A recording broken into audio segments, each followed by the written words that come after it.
ternyata beberapa hari sebelumnya itu juga sudah ada ancaman pembunuhan untuk Kiai Imad, mau dipenggal kepalanya. Kalian tolonglah. Ya, apa harus pemuda seperti saya harus turun tangan? Hah? Kalian yang elit sana kok diem saja nih gimana? Karena agama itu sudah agung. Tanpa kita peluk pun agama Islam itu sudah agung.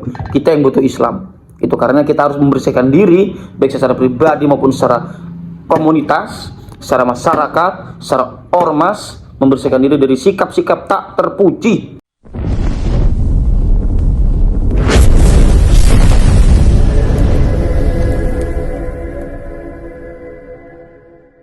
Kita di samping kanan saya ini ada Kiai Ihsan. Beliau juga Dewan Sesepuh PWI dan juga merangkap sebagai Ketua MWCNU Roy Surah MWCNU Cikarang Utara. Dan juga ada di samping kiri saya ini salah satu korban persekusi. Nama beliau Kang Aung Mauludin dari Banser.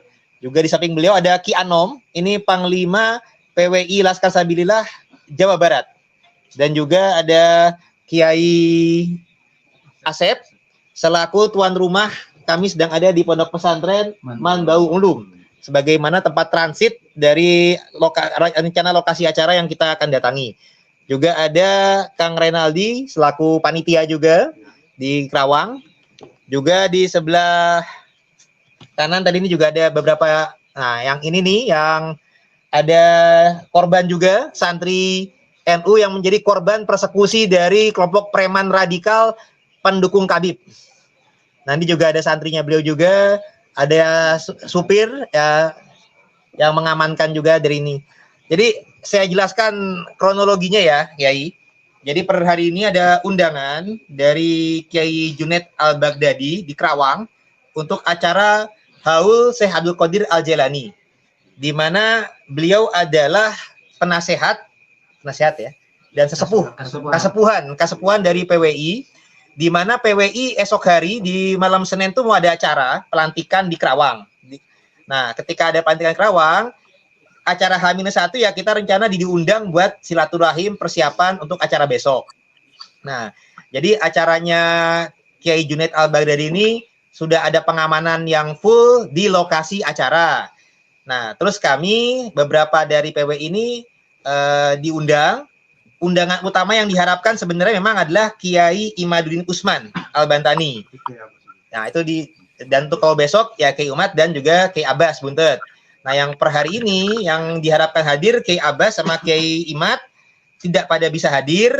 Rencana diwakili oleh petinggi-petinggi PWI yang bisa hadir. Dalam hal ini saya, Kiai Ihsan dan Ki Anom tadi, yang insya Allah berupaya berniat baik menghadiri undangan dari Kiai Junaid. Nah, dari panitia ada instruksi untuk kami tempat transit adalah di pesantren Manbau Ulum. Nah, ternyata ketika dan ada pengamanannya sekedar dari Banser, karena polisi-polisi adanya di lokasi acara. Di tempat transit itu pengamanannya baru Banser, belum ada polisi. Nah, awalnya pihak panitia mengira akan aman-aman saja karena ada kabar kan Kiai Imad tidak hadir.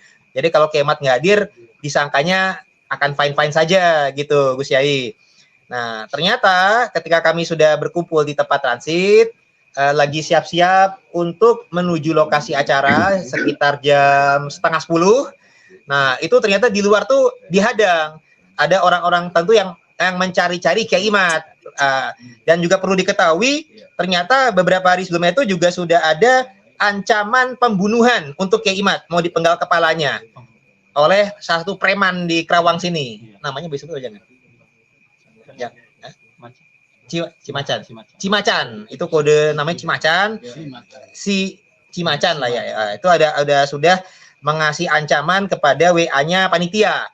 Nah, jadi ternyata ada ancaman-ancaman pembunuhan. Mereka berupaya mencari-cari Kiai Imad, tapi ternyata Kiai Imad nggak ada. Ternyata ada yang mengenal saya, mengenal Mogi gitu. Dari pas kita keluar dari lokasi pesantren mau menuju mobil, itu sudah ada penghadangan.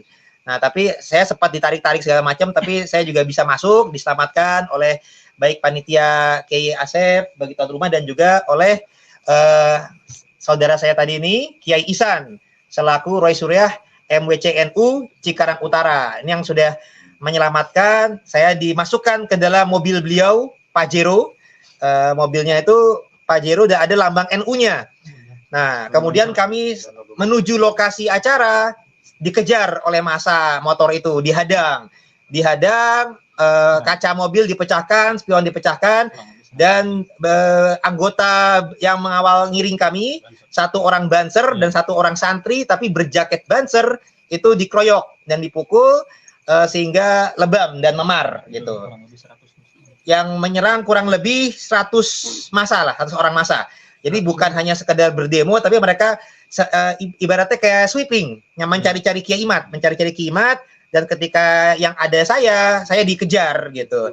Nah, jadi emang sudah ada upaya sweeping, bahkan juga sudah ada ancaman pembunuhan untuk memenggal kepala Kiai Imad, dan juga yang perlu diketahui mobil dipecahkan, banser dikeroyok, dan juga ada lambang NU. Nanti Kiai Ihsan juga bisa memberikan penjelasan juga.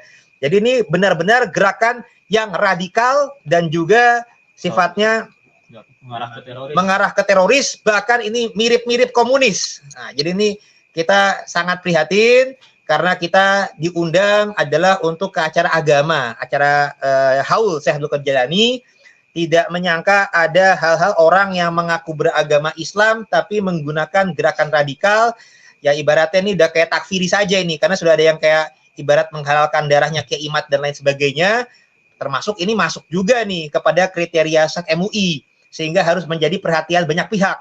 Jadi tidak hanya pihak kita saja, tapi ini ya pihak ulama, pihak umaro ini harus sudah mengambil kepedulian, termasuk dari petinggi-petinggi NU, karena anggota Banser dan Roy Surya MWCNU Cikarang Utara juga menjadi korban.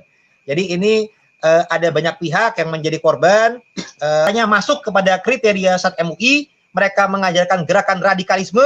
Jadi di kepolisian, deradikalisasi itu penting untuk bergerak, dan ini kita harus menjadi perhatian bersama-sama. Mari kita bersuara bersama-sama, hal-hal ini tidak bisa didiamkan saja.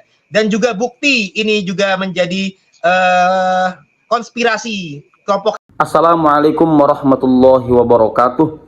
Ada video yang mengejutkan yang tidak kita sangka-sangka, dan ini keadaan yang sangat-sangat disayangkan, yaitu adalah sebuah persekusi kepada seorang banser dan ditujukan kepada Kiai Haji Imaduddin Usman Al-Bantani. Bahkan ada rencana-rencana yang ini di luar dugaan ya.